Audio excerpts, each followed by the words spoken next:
तर आज आपण बनवणार आहोत उपवासासाठी कोणतीही पूर्वतयारी न करता पटकन तयार होणारे क्रिस्पी कुरकुरे मेदू वडे। आणि ह्या मेदू वड्याला तुम्ही कोणत्याही उपवासासाठी बनवू शकता, जसे की एकादशी, श्रावण, नवरात्र ह्या अशा उपवासांसाठी सुद्धा तुम्हाला ही रेसिपी उपयुक्त पडणार आहे। तर ही मेदू वड्याची रेसिपी इतकी क्रिस्पी, कुरकुरी आणि स्वादिष्ट आहे की तुम्ही उपवास नसताना सुद्धा ह्या मेदू वड्याला बनवून खाऊ शकता। तर ह्या मेदू वड्याच्या रेसिपीला मी परफेक्ट मेजरमेंटनी बनवणार आहे, त्यामुळे पहिल्यांदा बनवणाऱ्यांना सुद्धा सहज जमेल। चला तर ह्या क्रिस्पी आणि कुरकुरे मेदू वड्याची रेसिपी शिकायची ना, तर व्हिडिओला लाईक करून आणि चॅनलला सबस्क्राइब केलं नसेल तर चॅनलला सबस्क्राइब करून व्हिडिओ शेवटपर्यंत नक्की बघा। तर हे मेदू वडे बनवण्यासाठी 1 वाटी किसलेला बटाट्याचा कीस घेतला आहे आणि आता यात टाकायचे आहे अर्धी वाटी भगर आणि पाव वाटी शेंगादाणे आणि पाव वाटी साबुदाणा। आणि तुम्हाला किती मेदू वडे बनवायचे आहे यानुसार तुम्ही छोट्या किंवा मोठ्या भांड्याने मेजरमेंट घेऊ शकता। तर खूप सोपी पद्धत, अशा पद्धतीने मेजरमेंट घ्या। जर तुम्ही 1 वाटी बटाट्याचा कीस घेतला असेल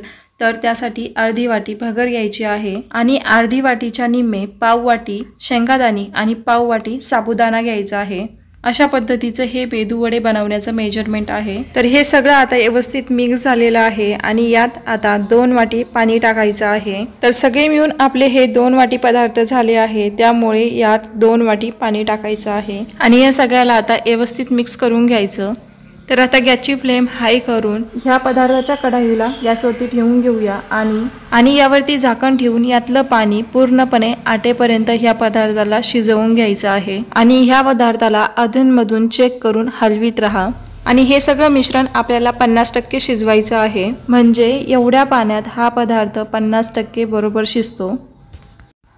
तर 4 मिनिटात यातलं सगळं पाणी आटलेलं आहे आणि याला आता हलवून घेऊया आणि गॅसची फ्लेम बंद करून गार करण्यासाठी एका भांड्यात काढून घेऊया।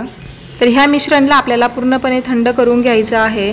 तर सरासरी 10 ते 15 मिनिटं ह्या मिश्रणला असंच थंड करण्यासाठी ठेवायचं आहे आणि हे मिश्रण थंड करण्यासाठी असं पसरट भांडं घ्या आणि त्यात अशा पद्धतीने हे मिश्रण पसरवून घ्या। तर 10 मिनिटात हे मिश्रण पूर्णपणे थंड झालेलं आहे आणि याला आता मिक्सरच्या भांड्यामध्ये काढून घेऊया। याची आपल्याला पेस्ट तयार करायची आहे, जेवढी बारीक होईल तेवढी याची पेस्ट तयार करून घ्यायची आणि मिक्सर मधून काढताना पाणी टाकू नका। तर ह्या मिश्रणला पूर्णपणे शिजवलेलं नाही, त्यामुळे एकदम बारीक ह्या मिश्रणची पेस्ट तयार होत नाही। फक्त 60 ते 70% हे मिश्रण बारीक होतं आणि क्रिस्पी आणि कुरकुरे डोसे बनवण्यासाठी आपल्याला मिश्रण असंच बारीक पाहिजे।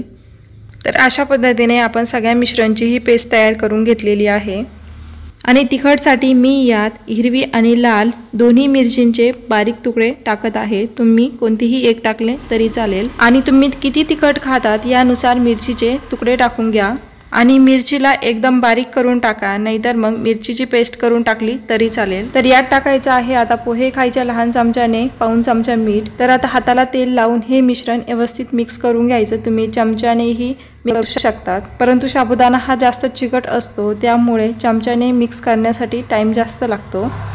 तर हे मिश्रण व्यवस्थित मिक्स झालेलं आहे। तर तेलही मी गरम करण्यासाठी ठेवलेलं होतं आणि तेल आता कडकडीत चांगलं गरम झालं आहे का चेक करूया। तर ह्या मेदू वड्याचं थोडंसं मिश्रण यात टाकून बघायचं, लगेच वरती आलं तर समजून घ्यायचं तेल चांगलं तापलेलं आहे।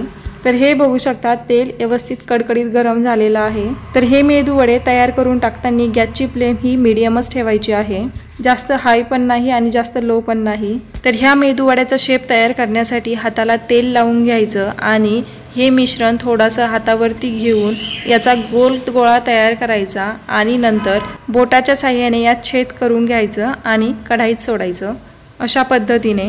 तर अशा पद्धतीने मेदू वडे तयार करून एका बॅचमध्ये फक्त 4 ते 5 मेदू वडे तुम्ही तळा, कारण जर जास्त मेदू वडे जर यात तळण्यासाठी जर टाकले तर ते एकाला एक चिपकतात, कारण यात साबुदाणा असतो। तर जे मेदू वडे आपण पहिल्यांदा टाकलेले आहेत ते लवकर तळतात आणि ह्या मेदू वड्याला आता अशा पद्धतीने हलवून घेऊया, एकदम हलक्या हाताने अशा पद्धतीने।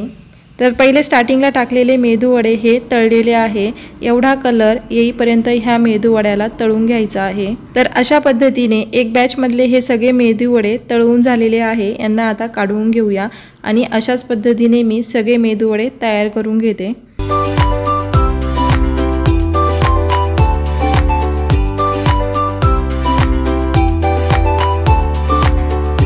तर अशा पद्धतीने मी सगळे मेदू वडे तयार करून घेतलेले आहे।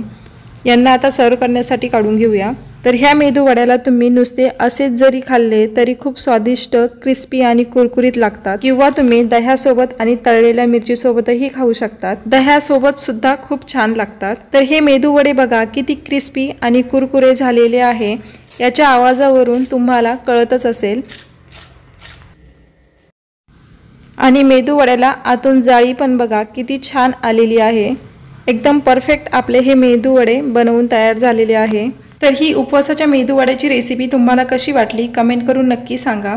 आणि अशाच नवनवीन रेसिपी शिकण्यासाठी जर तुम्ही अजून चॅनलला सबस्क्राईब केलं नसेल तर चॅनलला सबस्क्राईब करा, म्हणजे मग आपल्या रेसिपीची नोटिफिकेशन तुम्हाला सर्वात पहिले मिळेल।